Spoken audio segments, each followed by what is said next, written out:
This is my sister May. She teaches at a village school near Newent in Gloucester. We were both born here, and she's been with me since it all began. That was back in 1929. In those days, I ran this garage. I'd always had a mechanical turn of mind. I liked my work, and I made good money. I still remember I hadn't been feeling too well. At first, it was a stiffness in one knee. Then the other knee began to trouble me, and soon I was hobbling about on crutches. Then it spread to my other joints, and before very long I was in hospital and in a wheelchair. They told me it was rheumatoid arthritis. I was in and out of hospital for over 10 years before the disease left me.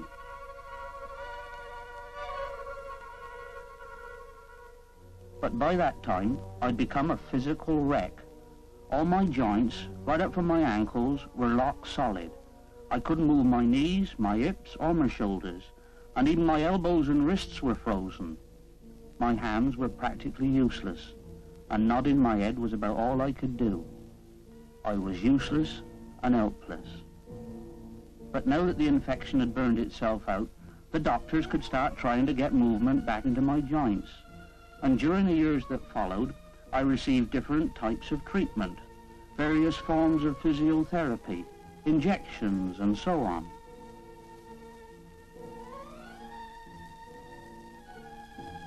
But for my case, none of that proved much good. Then, in 1946, came what proved to be a turning point. I had an operation. The surgeon was going to remove one of my fixed joints, the one in my left elbow, and replace it with a plastic one, which would move. I was very hopeful. At last, I was going to be able to use my arms again.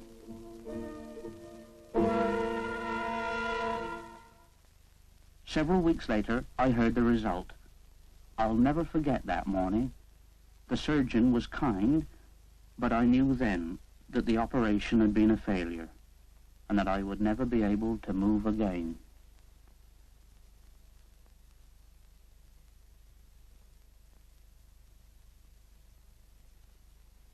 After the shock had worn off, I began to realize that now there was no other hospital treatment, and anything else was up to me.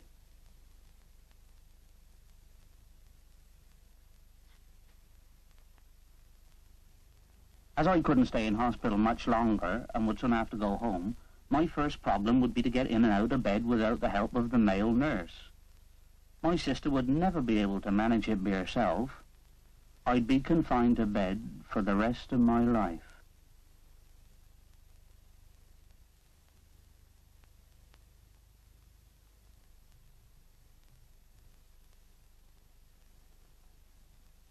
Always being in bed was a dreadful prospect, and I worried about it as I settled down for the night. In the dark, my mind went back to when I had my garage. I remembered how I used to lift car engines with a block and tackle. And that, back at home some weeks later, was the way we did it. And my sister May was able to lift me out of bed.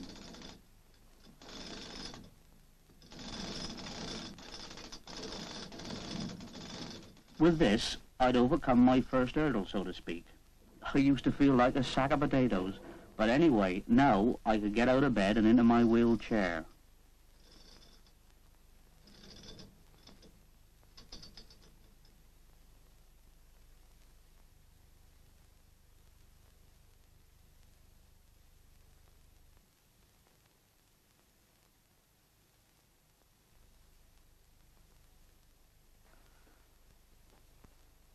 We'd move my bedroom downstairs, of course, so that I could be pushed into any part of the house I wanted.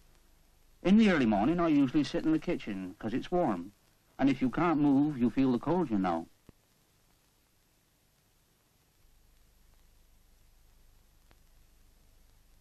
My next problem, and an important one, was to find ways of keeping clean and tidy.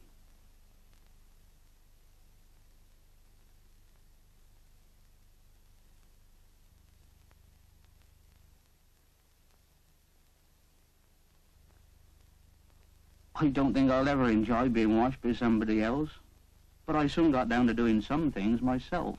I found a way of shaving with a dry shaver. The handle had to be lengthened so that I could reach my chin, but anyway, I kept the bristles down on me own.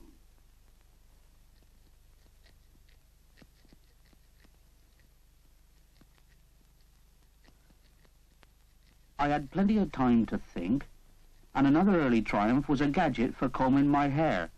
That's what there is left of it.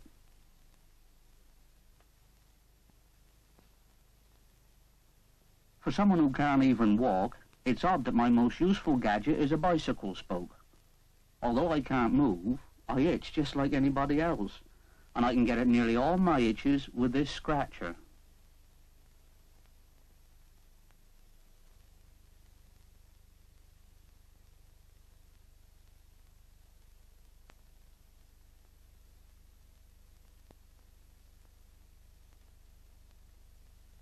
The scratcher turned out to be my most useful invention. It acts like an arm, and I use a longer one for hooking things towards me. To learn to help myself, I used to try to get the paper across to the tray in front of me. My sister May found it very hard not to help, but she realized I had to work this thing out for myself.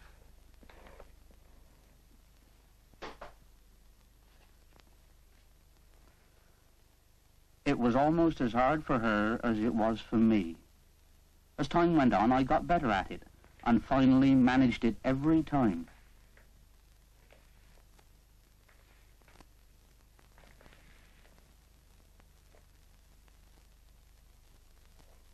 For me, anyway, this growing skill with my scratcher was an important step forward.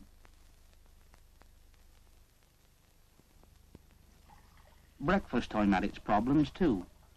I usually have an egg then, and as I eat with a fork, the egg must be just right. Not too runny, not too hard.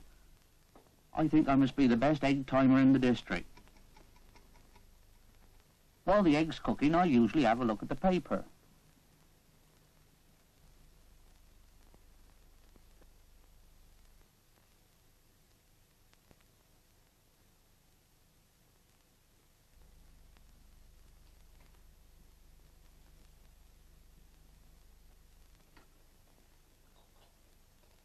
When the egg's ready, May just has to crack the shell, and I can do the rest.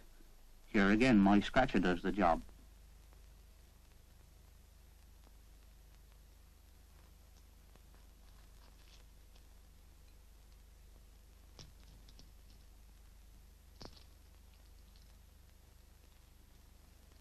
In the meantime, May gets the bread and butter ready. Most mornings we make a race of it.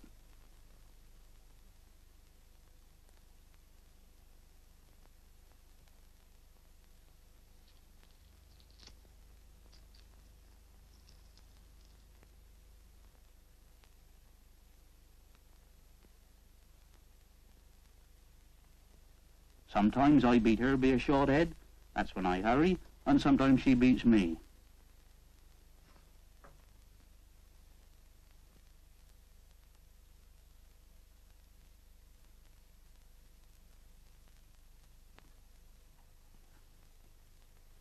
As I can't move my fingers or move my head much, it was a long time before I could feed myself. All my food must be cut up so that it's easy to pick up with a fork. I've never had much difficulty in chewing, although I can't open my mouth very wide.